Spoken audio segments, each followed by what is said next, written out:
Hello student, switch gear and પ્રોટેક્શનના આજના લેક્ચરમાં આપણે રિલેની ટાઈમ કેરેક્ટરિસ્ટિક્સ વિશે વાત કરવાના છીએ. બરાબર છે. હવે આપણે વેરિયસ ટાઈપ્સ ઓફ રિલેની વાત કરીએ છીએ. આપણે અત્યારે ઇલેક્ટ્રોમેકેનિકલ ટાઈપ રિલેઝની વાત કરી. બરાબર. હવે એની અંદર પછી થર્મલ રિલે છે, ગેસ ઓપરેટેડ એટલે કે બુકોઝ રિલે પણ છે. એ બધી બુકોઝ એટલે ઓલરેડી તમે આઈસીએમમાં ભણી ગયા હશો. બરાબર છે. એટલે આપણે રિપીટ કરતા નથી, સેમ ટુ સેમ જ છે. હવે આપણે ટાઈમ કેરેક્ટરિસ્ટિક્સની વાત કરીએ તો સૌથી પહેલાં અલગ અલગ ટાઈમ ઓપરેશન બેઝડ આપણી પાસે રિલે હોય છે. એમાં સૌથી પહેલાં છે ઇન્સ્ટન્ટેનિયસ કેરેક્ટરિસ્ટિક્સ. ઇન્સ્ટન્ટેનિયસનો મતલબ શું? તો કે કોઈ પણ ટાઈમ લેગ વગરની, એટલે કે એકદમ ફાસ્ટ ઓપરેશન. બરાબર. એની અંદર કોઈ પણ આપણે સ્પેસિફિકલી કોઈ ટાઈમ ડિલે આપેલો હોતો નથી. હા, પણ એને ઓપરેટ થવા માટે જે ટાઈમ લાગતો હશે એ જ છે. બરાબર. એટલે કે આ રિલેનો ઓપરેટિંગ ટાઈમ 0.05 સેકન્ડનો છે. બરાબર છે. એટલે કે ઇન્સ્ટન્ટેનિયસ પ્રકારની નથી. હવે જે રિલે ઇન્સ્ટન્ટેનિયસ ન હોય એની અંદર શું હોય? ટાઈમ ડિલે હોય. ઓબ્વિયસ વાત છે. બરાબર. એટલે ઇન્સ્ટન્ટેનિયસ કેરેક્ટરિસ્ટિક્સનો મતલબ શું? તો કે એનું ઓપરેશન એકદમ ફાસ્ટ છે. એમાં કોઈ ઈરાદાપૂર્વક આપણે ડિલે આપેલો નથી. બરાબર. એની આપણે કેરેક્ટરિસ્ટિક્સ કઈ રીતે છે એ પાછળ જોઈએ. પછી ડેફિનાઇટ ટાઈમ લેગ રિલે. બરાબર છે. હવે ડેફિનાઇટ ટાઈમ લેગ રિલે એટલે શું? તો કે આની અંદર કેવું હશે? તો કે એક સ્પેસિફિક ટાઈમ ડિલે આપેલો હશે. બરાબર. એ ટાઈમ ડિલે પછી જ તમારી રિલે ઓપરેટ થશે, એની પહેલાં ઓપરેટ થશે નહીં. બરાબર. ડેફિનાઇટ ટાઈમ, એ ટાઈમ તમે તમારી as per the requirement set કરી શકો છો. પછી ઇન્વર્સ કેરેક્ટરિસ્ટિક્સ. તો ઇન્વર્સ કેરેક્ટરિસ્ટિક્સની અંદર શું છે? તો કે જેમ ઓપરેટિંગ કરંટ વધે, બરાબર છે, તેમ રિલેનો ઓપરેશન સમય ઘટે છે. એટલે કે ટાઈમ ઓફ ઓપરેશન અને કરંટ જે છે એ એકબીજાથી વ્યસ્ત પ્રમાણમાં છે. એટલે કે જો ટાઈમ ઓફ ઓપરેશન વધશે, એટલે કે કરંટ વધશે તો ટાઈમ ઓફ ઓપરેશન શું થશે? ઘટી જશે. બરાબર છે. આ વસ્તુ યાદ રાખવાની છે. હવે કેરેક્ટરિસ્ટિક્સ પાછળ એને ગ્રાફ આપેલો છે. બરાબર છે. અહીંયા જો એ જે આપેલો છે એ શું છે? ડેફિનાઇટ ટાઈમ લેગ રિલે છે. બરાબર. ડેફિનાઇટ ટાઈમ લેગ રિલે એટલે શું? એકવાર આપણી જે પિકઅપ વેલ્યુ ક્રોસ થઈ ગઈ પછી તે શરત ઓપરેટ થશે અમુક ટાઈમ પછી ઇન્વર્સ કેરેક્ટરિસ્ટિક્સ છે. તો ઇન્વર્સ કેરેક્ટરિસ્ટિક્સ માટે અહીંયા આ બી આપેલો છે. બરાબર છે. પછી હવે વેરી ઇન્વર્સ. તો આ વેરી ઇન્વર્સ કેરેક્ટરિસ્ટિક્સમાં શું હોય? તો કે આમાં ઓપરેટિંગ ટાઈમ કરંટના વર્ગના વ્યસ્ત પ્રમાણમાં હોય છે. બરાબર છે. એટલે કે time of operation is inversely proportional to square of the current. એટલે કે કરંટમાં થોડો ઘણો ફેરફાર થશે ને તો પણ આપણા ઓપરેટિંગ ટાઈમમાં ખાસો એવો ફેરફાર થવાનો છે. એ કેરેક્ટરિસ્ટિક્સ સીથી દર્શાવેલી છે. હવે તમે જુઓ કે કેરેક્ટરિસ્ટિક્સનો સ્લોપ ધીમે ધીમે કેવો થતો જાય છે? વધતો જાય છે, સ્ટીપ થતો જાય છે. બરાબર. પછી એક્સ્ટ્રીમલી ઇન્વર્સ કેરેક્ટરિસ્ટિક્સ. હવે એક્સ્ટ્રીમલી ઇન્વર્સ કેરેક્ટરિસ્ટિક્સ છે એની અંદર આ ઇક્વેશન આપણે ફોલો કરવાનું આવે છે. બરાબર. I⁻n(t) = k. પણ જનરલી આપણી જે ઇલેક્ટ્રોમેગ્નેટિક ટાઈપ રિલેઝ છે એ આના માટે યુઝ થતી નથી. એનાથી આ કેરેક્ટરિસ્ટિક્સ મેળવી શકાતી નથી. એના માટે આપણે સ્ટેટિક રિલે યુઝ કરવાનું છે. સ્ટેટિક રિલે શું છે એ આપણે જોશું. લાસ્ટમાં છે inverse definite minimum time lag relay. હવે આ પ્રકારની કેરેક્ટરિસ્ટિક્સ છે એમાં ઓપરેટિંગ ટાઈમ છે સમયના વ્યસ્ત પ્રમાણમાં તો છે જ. શું કામ? તો કે ઇન્વર્સ આવે છે એટલે. બરાબર. પણ જ્યારે કરંટની કિંમત અમુક હદ કરતાં વધારે થાય, બરાબર છે, ત્યારે રિલેનું ઓપરેશન અમુક ટાઈમ પછી જોવા મળે છે. એનો મતલબ શું થાય? કે અમુક ટાઈમ સુધી, એટલે કે અમુક કરંટની લિમિટ સુધી એ ઇન્વર્સ કેરેક્ટરિસ્ટિક્સ ફોલો કરશે, અને જો એનાથી વધશે તો અમુક ટાઈમમાં એનું ઓપરેશન થશે. બરાબર છે. તો આ રીતે આપણે અલગ અલગ રિલે કેરેક્ટરિસ્ટિક્સ જોઈ. હવે કરંટ સેટિંગ અને ટાઈમ સેટિંગની વાત કરવાની છે. હવે રિલેમાં પિકઅપ કરંટ આપણને બધાને ખબર છે કે મિનિમમ કરંટ કે જેના ઉપર રિલે ઓપરેટ થાય એને આપણે શું કહીએ છીએ? Pickup current. હવે પિકઅપ કરંટ એક ફિક્સ ન હોવો જોઈએ, એને આપણે એડજસ્ટ કરી શકતા હોવા જોઈએ. તો એ પિકઅપ કરંટને એડજસ્ટ કરી શકવાવાળી સેટિંગને આપણે શું કહીએ છીએ? કરંટ સેટિંગ કહેવામાં આવે છે. બરાબર છે. હવે કરંટ સેટિંગ કઈ રીતે થાય? તો કે જે કોઇલ હોય રિલેની એમાંથી ઘણા બધા ટેપિંગ્સ લેવામાં આવે છે અને ટેપિંગ્સને બ્રિજ ઉપર ગોઠવી દીધે. બરાબર. અને બ્રિજમાં શું હોય? તો કે પિન હોય. બરાબર છે. પ્લગ અથવા પ્લગ કહી શકો. એ પ્લગ તમે એ પિન એ ટેપિંગવાળા સ્લોટમાં નાખો એટલે તમારી એ સેટિંગ સેટ થઈ ગઈ છે. હવે કરંટ રિલે હોય, ઓવર કરંટ રિલે, તો એમાં 25% સ્ટેપમાં 500થી 200% સુધીનું આનું સેટિંગ હોય છે. અને જો અર્થ ફોલ્ટ રિલે હોય તો 10 સ્ટેપ હોય છે. બરાબર છે. આ યાદ રાખવાની કાંઈ ખાસ જરૂર છે નહીં. ખાલી એટલું ખબર હોવી જોઈએ કે કરંટ સેટિંગ એટલે શું? તો કે પ્લગ સેટિંગ છે. બરાબર છે. આપણે રિલેનું પિકઅપ કરંટને એડજસ્ટ કરી શકતા હોઈએ એવી એરેન્જમેન્ટને આપણે શું કહીએ છીએ? Current setting. બરાબર છે. હવે શું થાય? તો કે આ સેટિંગ થયું. હવે કઈ રીતે કેલ્ક્યુલેટ થાય છે તો કે સેટિંગ નક્કી કરવા માટે બ્રિજ પર પ્લગ નાખવામાં આવે છે. મેં તમને કીધું એ રીતે કે તમે પ્લગ એડ કરો તો એની અંદર તમે એ પ્રમાણેનું સેટિંગ રિલે સેટ થઈ જાય છે. હવે ધારો કે ઓવર કરંટ રિલેનું સેટિંગ 150% પર રાખેલ છે. કરંટ ટ્રાન્સફોર્મરનો રેશિયો, હવે જો આને છે ને તે આપણે સપ્લાય શેમાંથી આપીએ છીએ, સીટી સેકન્ડરીમાંથી, એટલે કે સીટીનો રેશિયો કયો છે 500/5.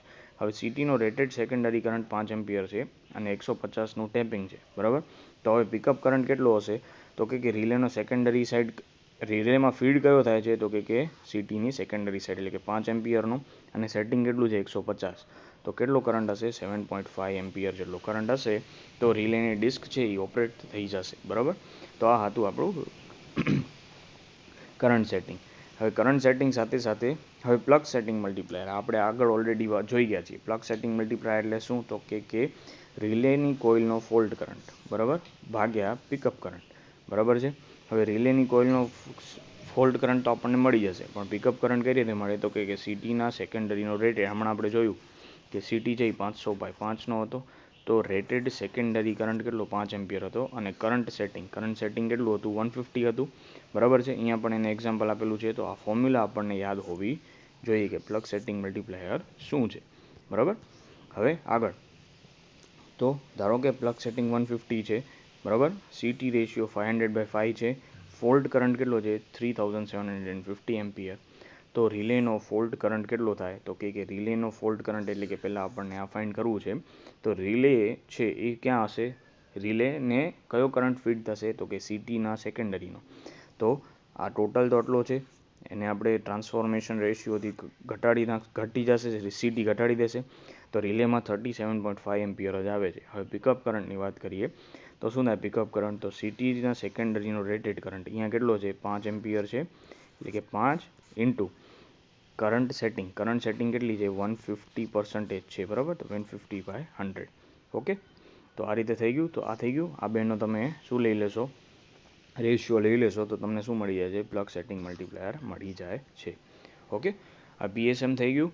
હવે ટાઈમ સેટિંગ મલ્ટીપ્લાયર ટીએસએમની વાત કરવાની છે. હવે રિલે છે એની અંદર જેમ તમે કરંટનું સેટિંગ કરી શકો એમ ટાઈમનું સેટિંગ પણ થઈ જાય છે. એટલે કે રિલેનો ઓપરેટિંગ ટાઈમ પણ તમે શું કરી શકો છો, સેટ કરી શકો છો. અને એ સેટિંગને શું કહેવાય છે, ટાઈમ સેટિંગ મલ્ટીપ્લાયર, બરાબર છે. હવે શું થાય તો કે ટાઈમ સેટિંગ મલ્ટીપ્લાયર તમે ચેન્જ કરો ને એટલે રિલેના બે કોન્ટેક્ટ હોય, તમને ખ્યાલ હોય તો ફિક્સ અને મૂવિંગ, બરાબર છે. એ બે વચ્ચેનું શું થાય ડિસ્ટન્સ, અંતર શું થઈ જાય છે, બદલાઈ જાય છે, બરાબર. જેવો તમે નોબ ચેન્જ કરો એવી રીતે.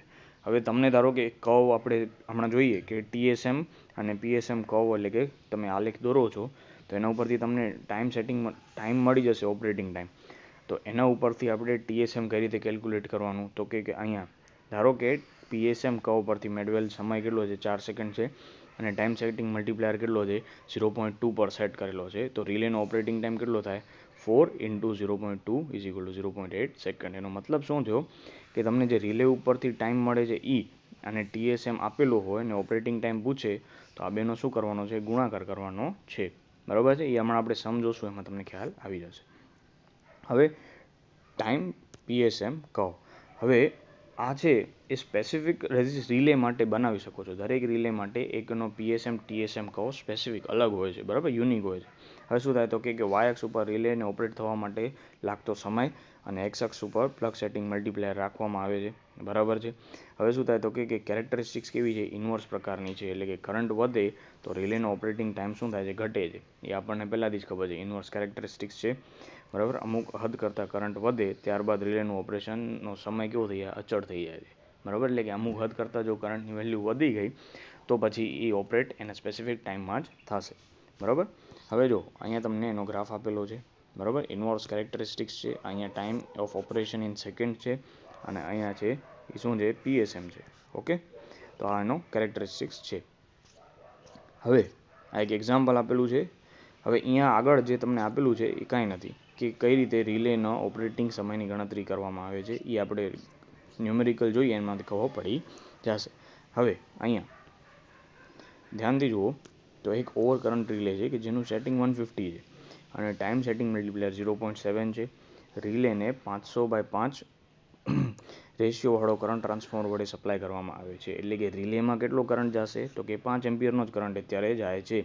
પછી શું કહે છે? જો ફોલ્ટ કરંટની કિંમત 4000 એમ્પિયર હોય તો રિલેને ઓપરેટ થવા માટેનો સમય શોધો. બરાબર છે. હવે શું થાય છે? તો કે ફોલ્ટ કરંટ 4000 છે અને સીટી રેશિયો એટલો છે. બરાબર છે. તો આ જે સીટી છે એ 4000 એમ્પિયર તો રિલેમાં જવા દેવાનો છે નહીં. તો રિલેમાં કેટલો કરંટ જશે? તો કે 4000 ઇન્ટુ આપણો જે રેશિયો છે એનાથી ડિવાઈડ કરી નાખો તો તમને શું મળશે? રિલેમાં 40 એમ્પિયરનો કરંટ જાય છે. બરાબર છે. હવે સીટીનો રેટેડ સેકન્ડરી કરંટ 5 એમ્પિયર છે અને કરંટ સેટિંગ કેટલું છે? 150. તો પિકઅપ કરંટ પણ મળી જશે. પિકઅપ કરંટ શું કઈ રીતે મળે? તો કે સીટીની રેટેડ સેકન્ડરી કરંટ કેટલો છે? તો કે 5 એમ્પિયર અને સેટિંગ સાથે મલ્ટીપ્લાય કરી નાખો તો તમને શું મળી જશે? પિકઅપ કરંટ મળી ગયો. તો એના પરથી પ્લગ સેટિંગ મલ્ટીપ્લાયર મળી જશે. પ્લગ સેટિંગ મલ્ટીપ્લાયર શું થાય? તો કે ફોલ્ટ કરંટ કે જે રિલેમાંથી પસાર થાય છે તો એ તો કેટલો આવ્યો હતો? 40 એમ્પિયર આવ્યો હતો ને અહીંયા. તો 40 ભાગ્યા પિકઅપ કરંટ કરીએ 47.5 તો તમને શું મળી ગયું? Plug setting multiplier. બરાબર છે. હવે પ્લગ સેટિંગ મલ્ટીપ્લાયર જ્યારે 5.33 હોય ત્યારે આગળના કર્વ ઉપરથી આપણે ફાઇન્ડ કરીએ તો ટાઈમ કેટલો મળે છે? 5.6. બરાબર. હવે 5.6 છે અને ટાઈમ સેટિંગ મલ્ટીપ્લાયર કેટલો છે? 0.7. તો ઓપરેટિંગ ટાઈમ માટે શું કરવું પડે? આ બેનો ગુણાકાર કરવો પડે. ગુણાકાર કરો એટલે તમને શું મળી જાય છે? Operating time. તો આ રીતે તમે ન્યુમેરિકલ્સ પણ સોલ્વ કરી શકો છો. બહુ ઇઝી ન્યુમેરિકલ્સ છે. બરાબર. ખાલી તમને એક પ્લગ સેટિંગ મલ્ટીપ્લાયર ખ્યાલ હોવો જોઈએ. બરાબર છે. પછી પિકઅપ કરંટ કઈ રીતે ફાઇન્ડ થાય છે અને ટાઈમ ઓફ ઓપરેશન કઈ રીતે ફાઇન્ડ થાય છે એ ખ્યાલ હોવો જોઈએ. બરાબર છે. હવે નેક્સ્ટ લેક્ચરમાં આપણે ડાયરેક્શનલ રિલે વિશે વાત કરશું.